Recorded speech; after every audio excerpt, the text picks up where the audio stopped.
Ochetembe Kabila Keiwa Keite Nalobi Kabila Keiwa Keite Batikala kopese la baba mwana kombo te bakotuna baba ke koma kombo ya mwana nona mabele to koma na mikanda eza boete soki moto akimi mboka na ye akei na mboka mosusu bazobenga ye azali exilé pour koyo ozo ver no ya ngene otia na mesa otia téléphone na osala selfie obanda koloba qu'est-ce qu'il a fait Chilombo non papa asali ordre de mission atie 5 généraux ndo moni bamemi Kabila inde na Dubai biso tango tozaki na opposition puis natala bamusu nazo seka na lobby yo basi babeto na jeep mobimba la police batio na se ya bana bangona ongana sina beta mabongo soki otali awa naza cicatrice babetanga pezali timoyibi ne jamais car la victoire du Congo dépend de l'Éternel Dieu des armées et à ses prophètes qui craignent l'Éternel comme l'évangéliste Bishop John Israel Makiese, descendant de Fumu Kimbangu, Jean-Baptiste et 3e millénaire. Voici le temps de l'éveil prophétique. Lèvons-nous donc comme un seul homme, peuple congolais. Défendons notre patrie, car le Congo ne tombera jamais. Vouloir c'est pouvoir, c'est maintenant ou jamais, c'est maintenant ou jamais, maintenant ou jamais. Yahweh, sunga peuple congolais, bitumbo tozobunda, Ezaya zotote, Ezaya molimo. Archevêque Koutounou Fernando, Yahweh, sunga bishopé, John Makiese, bitumbo.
Bomba bomba Mabe Fatibe Eto Bomba bomba Mabe Fatibe Eto Le peuple là d'abord IDPS viva Viva IDPS viva Viva Bana Félix Tshisekedi viva Viva Bombete la maboko makasi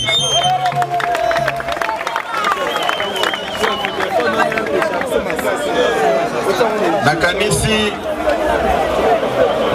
Toyokana s'il vous plaît Toyokana Batu nyonso oyo batiki misala na bangote po baya kolanda caprice ya mutu moko. Un peu de discipline s'il vous plaît. Napesa kibino tamulai ya boye babanzembo. Mais pour le moment, tous en attend yako solola. Et sali mikolo ebele oto sololité. Eza lié na bokono oyo et déranger qui ou eza continuer pe ko déranger mboka na mokili mobimba. Tango bakonzi balobi bana bazongela kelasi nde yango nga pe na lobi biso pe tokozongela kelasi na biso ya matinée politique bobetela bakonzi ya mboka maboko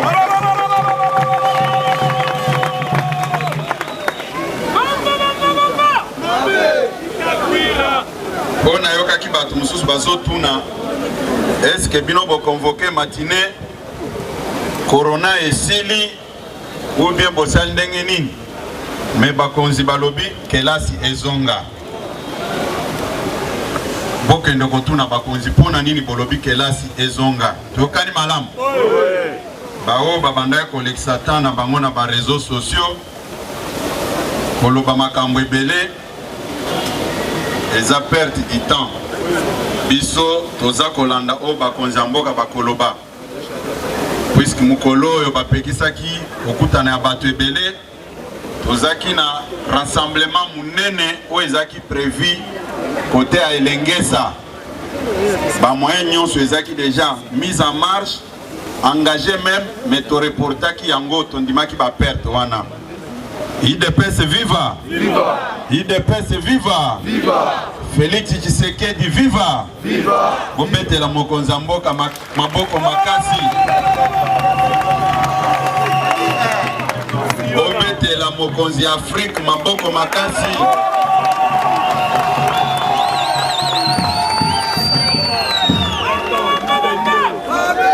yango nakoyebisa bino lelo boye bato ebele ba retenir maloba na ngai même na maternité soki baba aboti mwana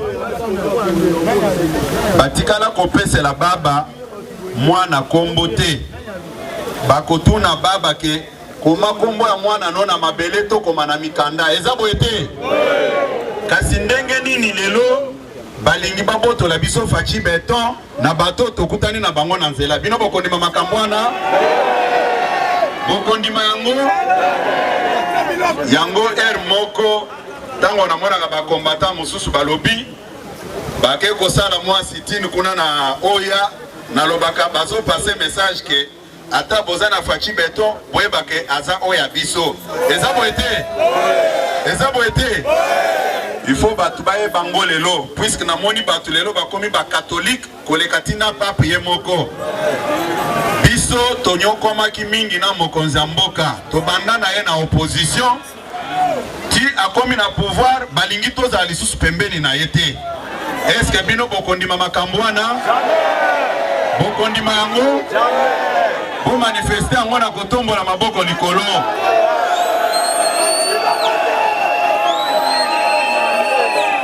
IDPS viva viva IDPS viva viva boyebi eloko bato ebele baza kobosana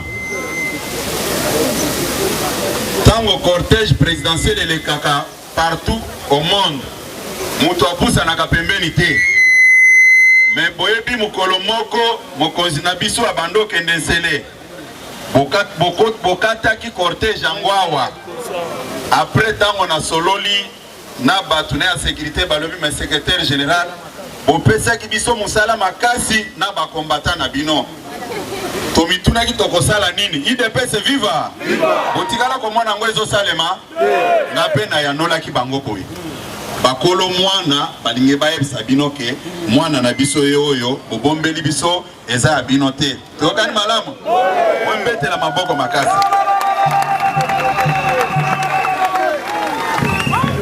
soki tokonvoke matinée oyo lelo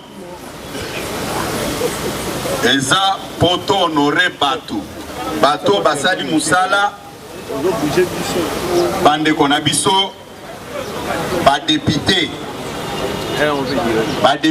oyo bakweyisi baderacine régime Kabila bakweyisi biro oyo Kabila atiaki na mot d'ordre na banda ekoloba kaka place oyo po ebele babando tunanga secrétaire général est-ce que tokozala sécurisé na ebisaki bango Kabila kosala bino eloko moko te ezande ba intimidation a pamba bo signer pétition et puis boko kwesa biro wana eloko moko ekosalema te yango na kosenga bino bandeko na biso ba député o bandimi ko répondre na invitation na biso lelo na ebi keze chantier muke mais baye pona ko répondre na invitation to lansaki bango batelema a bobetela bango maboko makasi na kosenga bino boleka boye na moni tambouriner azasi makuna aleka boye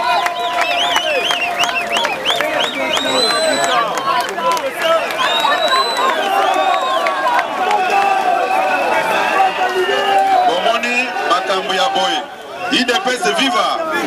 IDPS viva! Yo Zapapu, tokonore bino. Mais biro kwei, nga sikoyo na boy ko organiser manifestation munene boy pona konore bango. Est-ce que vous encourage à kosali kama mususu? Bobetela bango maboko makasi.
IDPS viva!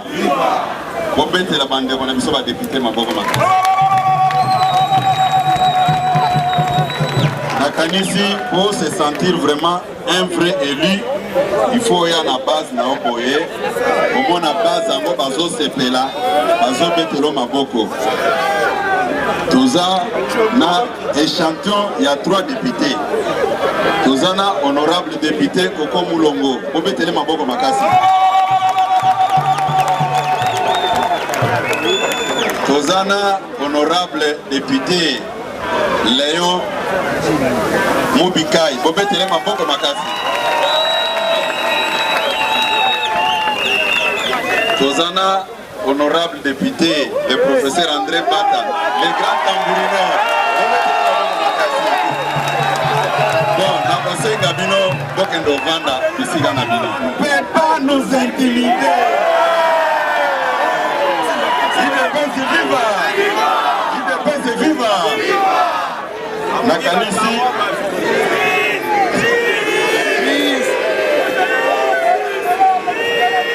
bino boza songi-songi mutu wana aza collègue na ngai. On ne peut pas nous intimider. IDPS viva! IDPS viva! Boyebi tango bande kona biso bazoyemba bakomesana nayebisaka bino que c'est un grand message. Boyebi bande kona biso tango régime politique échangé bazali na ba nostalgie moko boye babandaki ko sous-estimer biso soki batali balobi nani oyo aza niveau na nga te oyo tokosala boye biso toza ko réfléchir aussi comment ko déraciner système, puisque bino, je vais vous dire une chose, même bato amayele des grandes puissances à travers le monde babandolo baboy ceux qui ont touché Kabila makile kotanga moyen au côté zate ne faut plus brusquer Kabila sinon les gens vont mourir en désordre. C'était ça la conception à tous les niveaux. Mais biso toando tala bango, tozolo banono. Fachi Berton c'est un grand stratège. Bogofinga est patin. Président nommé. Bogoloba nyonso. Mais oyo akosala bino akodeboulonner bino bino moko bokokamwa na oyo koya. IDPS viva. IDPS viva. Fachi Berton a déraciné régime Mobimba. L'histoire retiendra que en Afrique, il y avait un parti politique qui avait milité pendant 37 ans dans l'opposition. Un parti politique que personne ne pouvait croire. Un parti politique qu'on présentait aux yeux de l'opinion que c'était un parti comme un coquille vide, où il n'y avait aucune crème intellectuelle. Mais c'était du mensonge, puisque tous ces mondes-là que je venais à peine de vous présenter, ce sont des professeurs des universités. C'est un langage qu'on a toujours utilisé pour dénigrer les partis. Mais qu'à cela ne tienne, na ba cadre universitaire au bango bazali na bango, panel nyonso ya ba savant, mais IDPS est déraciné régime wana sans coup d'effet.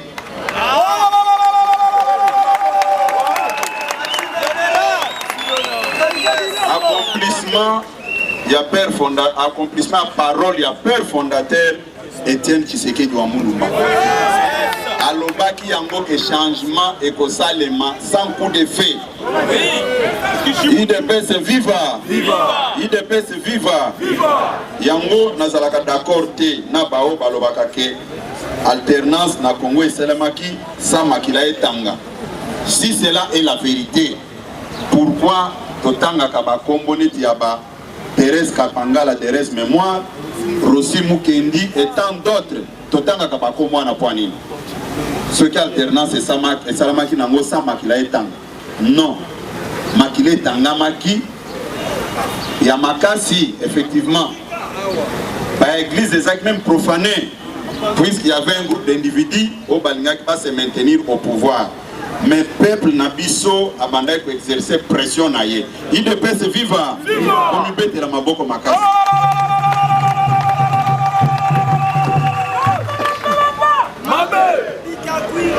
Na ebisa ki bino boy.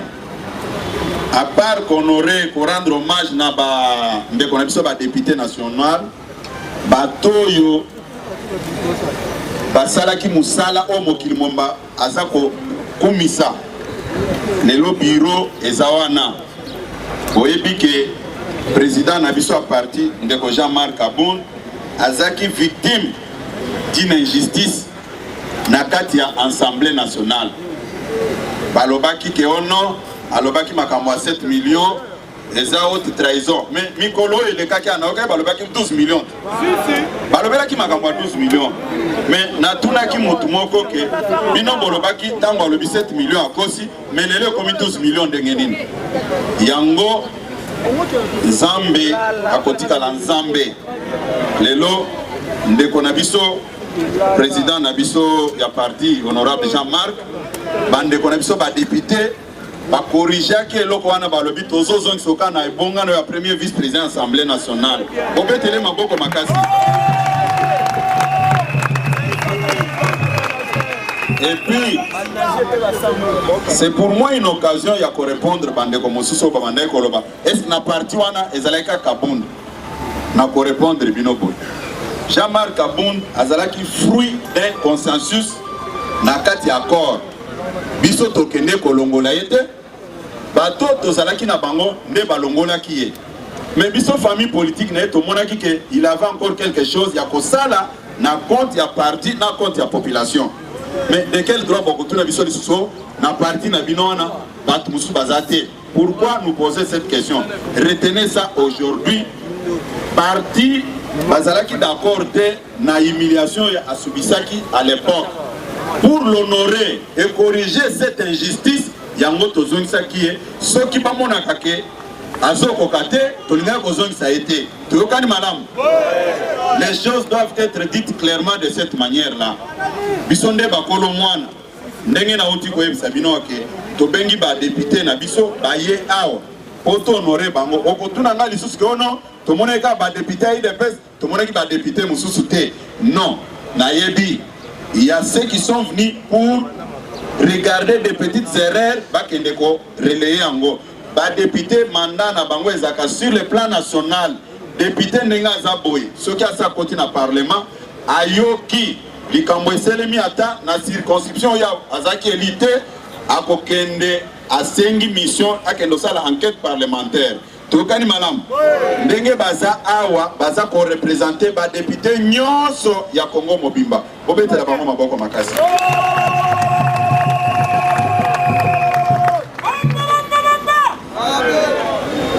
point ya mibale IDPS viva eza point oyo etali premier ministre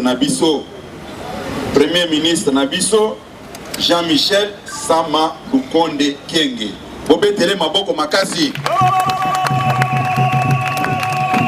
oyo azali produit ya Fachi Beton tokani malamu aza premier ministre Fachi Beton a nommé Santolo Bao tokendeki na Mbwela tokendeki na Hôtel du Fleuve tokendeki ko négocier boité oyo est relevé na pouvoir discrétionnaire na ye bobete la Fachi Beton maboko yango na consultation oyo azali kosala atindeli biso invitation na ye comme parti politique yango boloba te ke bakekuna nana invitaki bango invitation yango bobete la premier ministre maboko makasi IDPS viva tokokende kokutana na ye tosolola na ye tokani malamu yango jour ya investiture ya gouvernement na ye soki boza basi na mibali na lingina mona ke esplanade ya palais du peuple ezala ya kotonda pona kolakisa ke boza ko soutenir bonjour oyo Fachi Beton asali tokani malamu obete la Fachi Beton maboko makasi obete la premier ministre na biso maboko makasi permanence à IDPS awa ndenge toza boye yo kanisi ke batu wana ba drapeau yango betela bango maboko po ba ina drapeau jour tokendeki makambo ya babisi ya sika o mokonzi asombeli mboka eta congolais asombi nasombaki plus de 100 drapeaux soki bokontawa tozame mata na 10 drapeaux te bobombi yango wapi bayini ya IDPS bokoza ba drapeau botumbi yango bozongi awa drapeau botika bizaleli wana ba drapeau na lobi kaka awa nasombaki plus de 100 drapeaux awa kaka na manifestation oya ba drapeau ngo ekei wapi okei kotumbango oboya lisusu boloba ke ono ba drapeau eza wapi IDPS viva eza neti batu babebisi biloko na yo baye kotuna lisusu bo ba drapeau nga nasombaki awa ntango balakisi batransco ya sika nasombaki plus de 100 drapeaux ezali wapi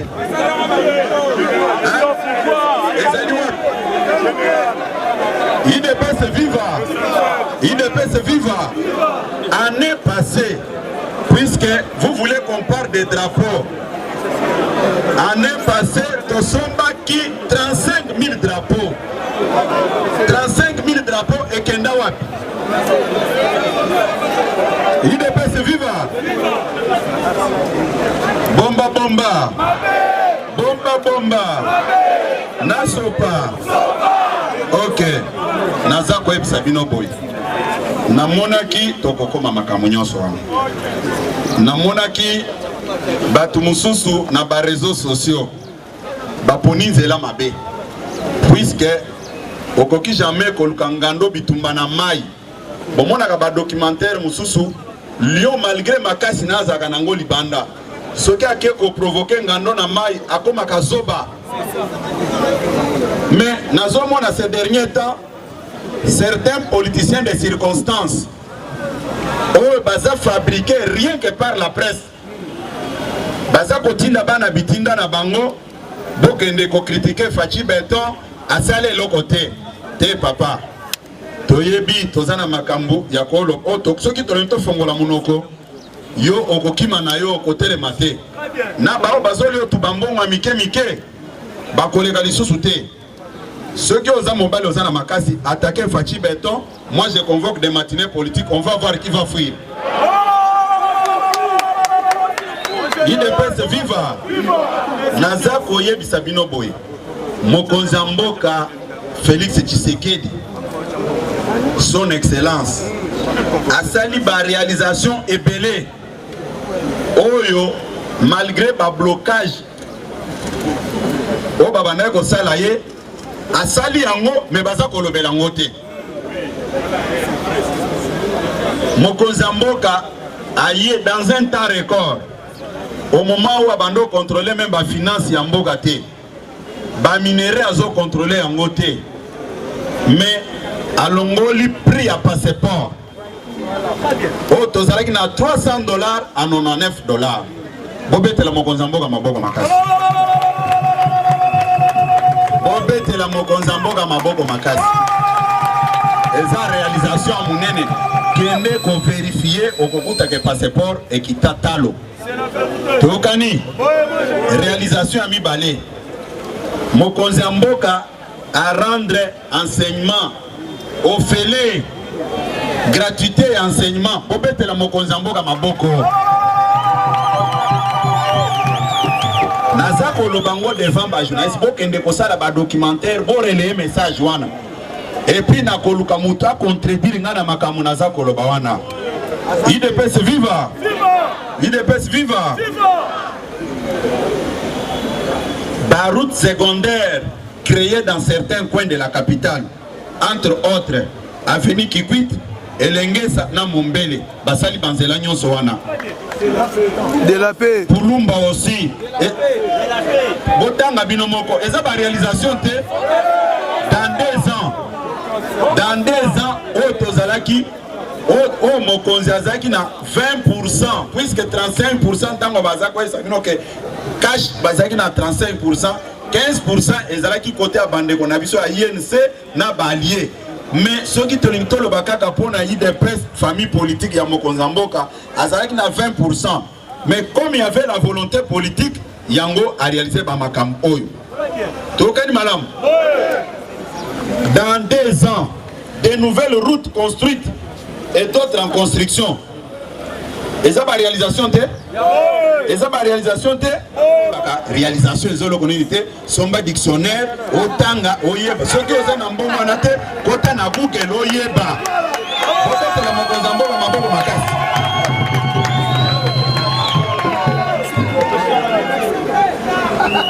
Mokonzamboka, la réalisation na ye, prison wana. Les lots na ba exilé politique te Katumbi azalaki en babengana qui est pas kota baboya kota ba bloka qui est na frontière ayeti a komi po kota ba balebi kota te et dit kapenda azalaki na makala 20 ans ba Frank Jongo bazalaki na makala ba Jomi Ndongala bazalaki na makala mais mutuana ye alobi pas question ya tozana ba prisonniers politiques, exilés politiques, binonyo solibanda, binonyo sobokota na kata mboka na bino. Eza ba réalisation yo zoluka asala nini? Asala lo kisi ya Covid, pondi makasali réalisation bien nini? Il est pas kana malamu. Omoni nazo ebisabine loko moko. Na vie il faut qu'on dima moninga soki asale loko malamu. C'est la moindre des choses. Je peux avoir des divergences de vie avec quelqu'un. Net na minute oyo. Na bengi bande ko na biso. Comme on a bazozwa ba photo ya bamboka mususu, mais ba réalisation ozo la biso wana. Basala ngo après combien d'années ya gestion ya pouvoir de l'État. Motema mabe tina niveau wana. Bolobi nini? Le Congo ne tombera jamais.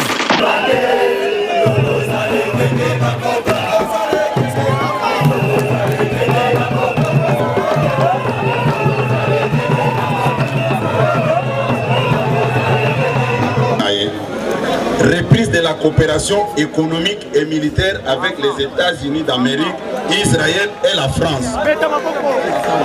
Tozalaki awa Moutunet américain Andima pour travailler avec un dirigeant africain. Oui, mais les Américains, les Français, les Juifs,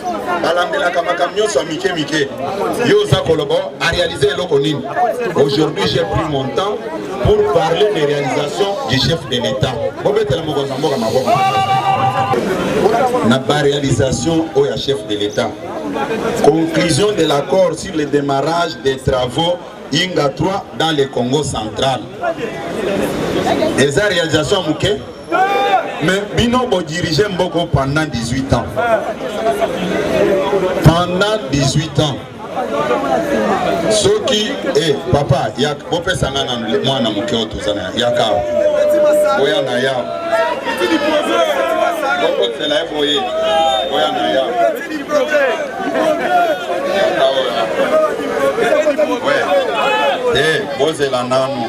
papa yo ya mande fukota yakawa nazome mabino na raisonnement moko boye pour comprendre makambo soki bozwi mwana oyo na papa oyo mwana oyo asali makambo batu bandimi siko bino bolingi bo comparer na papa oyo est-ce que vous mayele? Qu'est-ce que je veux dire par là? Nous, on n'a que 2 ans au commune à pouvoir.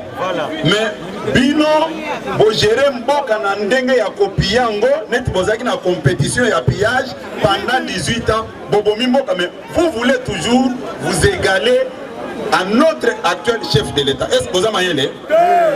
Est-ce que vous avez mayele? Boken novembre. Goyo, aux offres nous angene, otia na mesa, otia téléphone na osala selfie, obanda koloba, oh qu'est-ce qu'il a fait? Chilombo. Non papa. Écoutez-moi, je vais vous dire une chose. Même dans la classe, hein, tous les professeurs parmi nous. Même dans le auditoire, les étudiants nyonso, bayoka kamaka mundenge mon côté. Tous les étudiants baza.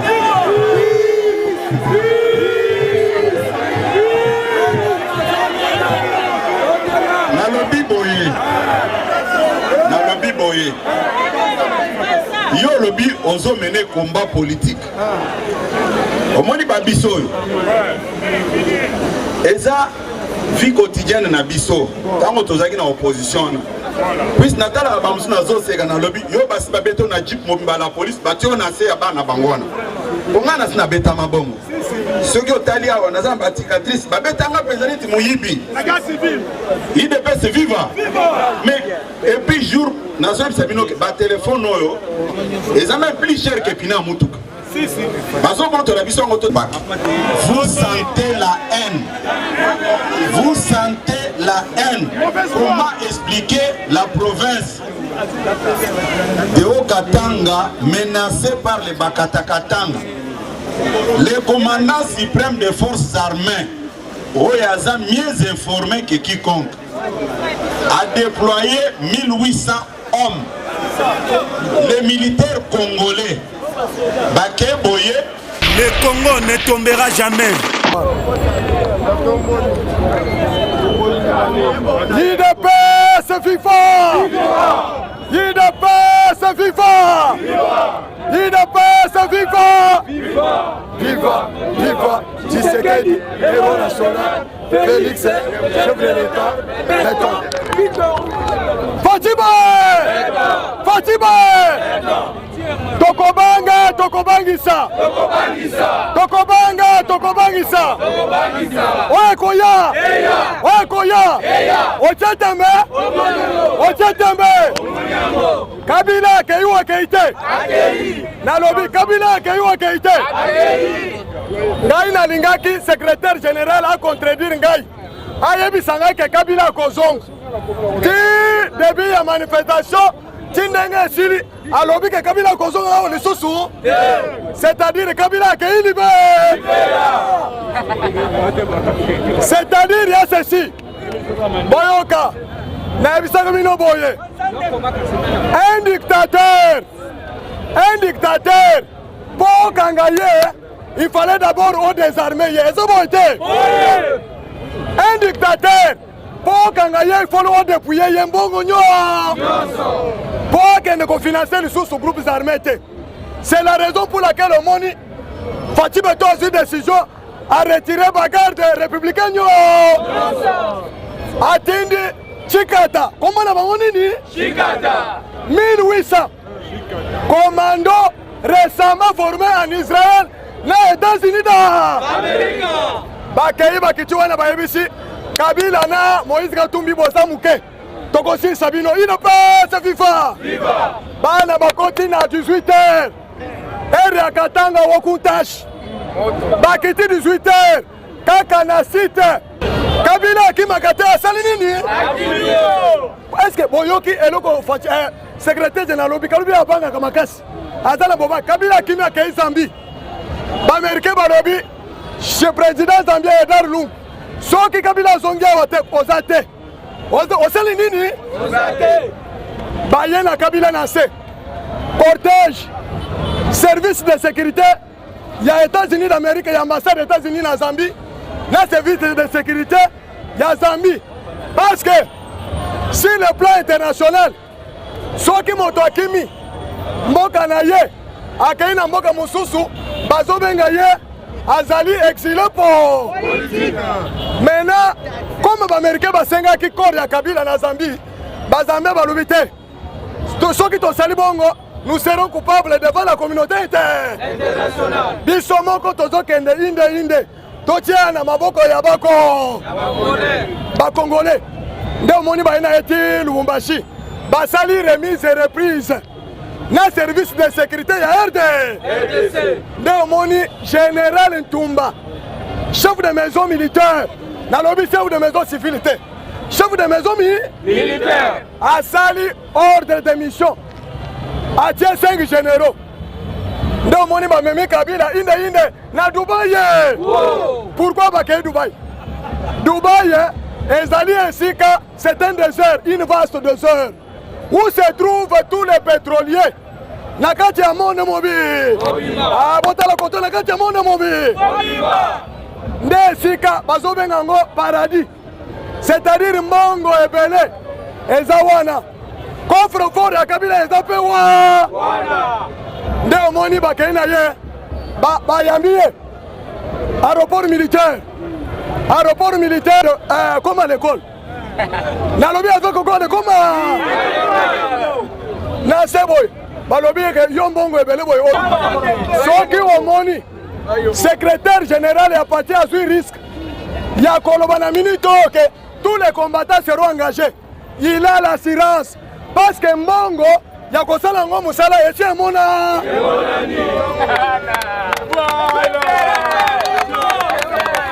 FIFA naloba te Kabila kei sans moisi, sans porte-parole, sans secrétaire, sans garde du corps moto wana basimbi ye na manduki boyepa ya généraux ya congolais. Est-ce que moto wana aza libre anatuni aza libre kikaya bini karubi akosaki azosala 3 jours azosala conférence gouvernement ya Arabie Saoudite alobi ke aucun Congolais n'est ici pour faire tenir la conférence et faire la politique.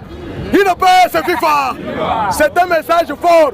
Yagoye Sabino ke Kabila ke Libera Bazozo Mbongo Basuche Mbongo esili batindi procureur ya ce pays mandat d'arrêt international basalaki yango moto ko exécuter yango eza Fatou Bensouda Fatou Bensouda aliaki mbongo ya Joseph Kabila na ya Moïse Soria nde omoni mandat ya Moïse ebimi parce que nabisaki bino boy pour arrêter un terroriste il faut d'abord réduire la capacité de nuisance sur le plan militaire et sur le plan financier. si le plan politique va dépouiller Kabila force nde omoni nayebisaka bino ke l'ancien ministre de l'Intérieur Français Charles alobaka que pour bien répondre aux terroristes il fallait d'abord commencer à terroriser les terroristes. C'est le seul langage que les terroristes comprennent. C'est-à-dire nde omoni baaméricain basali boy bafongoli basha ebele bakangi karefu mutombo bafongoli matata poni bafongoli oyo nani nalobi boye général nani général ja na jonulu c'est-à-dire moyen moto atala histoire ya moto mosusu moto nyonso kipe ya yo nde omoni Kabila akei moto kosalela ye ku eza te yine PS FIFA naloba te nayebisaka bino bato bataxe en matière aza méchant contre Moïse non je vous dis la vérité je connais bien le monsieur Moïse Soria omoni balobi boy omoni union sacré oyo tozali so likolo ya nini bakozala libre te omoni vote esalemi awa yo ozwi pouvoir otiki bakombata yebe awa banome évêque na kindu bokanga bien banome évêque na kindu par papa François bayebisi ya mbongo kende o célébrer messe ya intronisation ya évêque na kindu ambongo aboyi batuni yeke moto azongeli yo ne mbandaka bikolo bazo intronize ye kende o assiste na cérémonie ambongo aboyi mais esko naloba te akei komonana na Moïse Katumbi na Kabila na ferme ya Kashamata po basala bloke contre Fatibe nzambe alalaka te nzambe arépondre coronavirus oza wapi mukama ambongo azobela coronavirus. Voilà, c'est bon.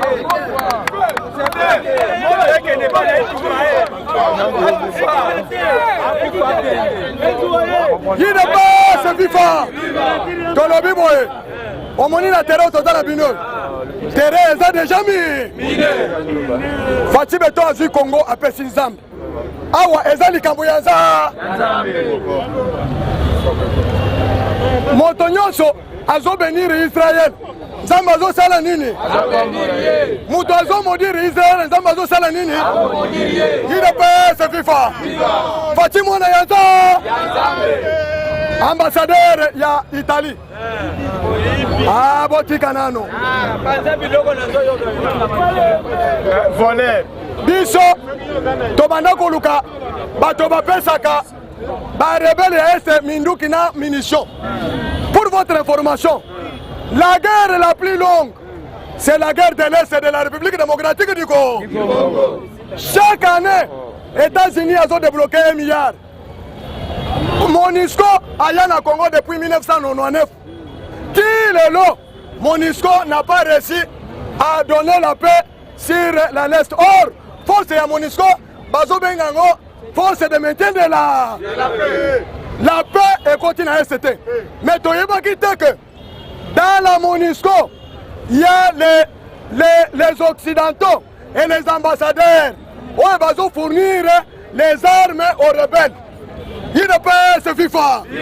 Nalobi boye. Ambassadeur akei kukufa na mine ya or. Na coltan. C'est la raison pour laquelle le gouvernement yebaki mission wana. Omoni bilamba oyo ambassadeur akufi nango eza teni ya ba chrétien. Mais un ambassadeur c'est chef de l'État non? Nalobi un ambassadeur il représente la nation. Il ne peut se vivre. De quel droit un ambassadeur peut circuler na katia bapui ya colton na minéré? Que son âme repose à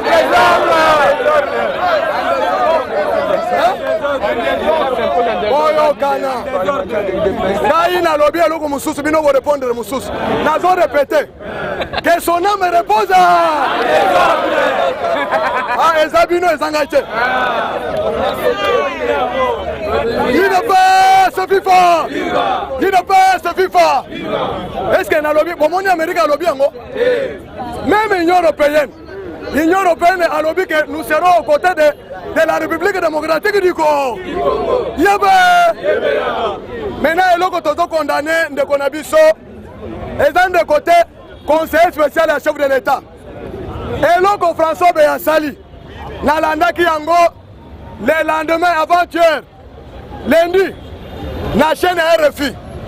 Chaîne RFI après débâcle à Kabila, Kokanga Kabila, Kokanena na Dubaï. Pour que nous puissions faire ce pays, à lobby à salle édition spéciale. La édition spéciale RFI à lobby boye. Kabila, Laurent Désiré Kabila a été assassiné par Joseph Kabila. L'accession de Joseph Kabila au pouvoir, c'était un coup d'État. Ça, c'est la RFI. Merci au John Nyonso. Ne paiera jamais, car la victoire du Congo dépend de l'Éternel, Dieu des armées, et à ses prophètes qui craint l'Éternel, comme l'évangéliste Bishop John Israel Makiese, descendant de Fumu Kimbangu, Jean-Baptiste et 3e millénaire. Voici le temps de l'éveil prophétique. Lèvons-nous donc comme un seul homme, peuple congolais. Défendons notre patrie, car le Congo ne tombera jamais. Vouloir c'est pouvoir, c'est maintenant ou jamais, c'est maintenant ou jamais, maintenant ou jamais. Yahweh, sunga peuple congolais bitumbo tozobunda ezaya nzoto te ezaya molimo. Archevêque Coutinho Fernando, Yahweh, sunga Bishop John Makiese bitumbo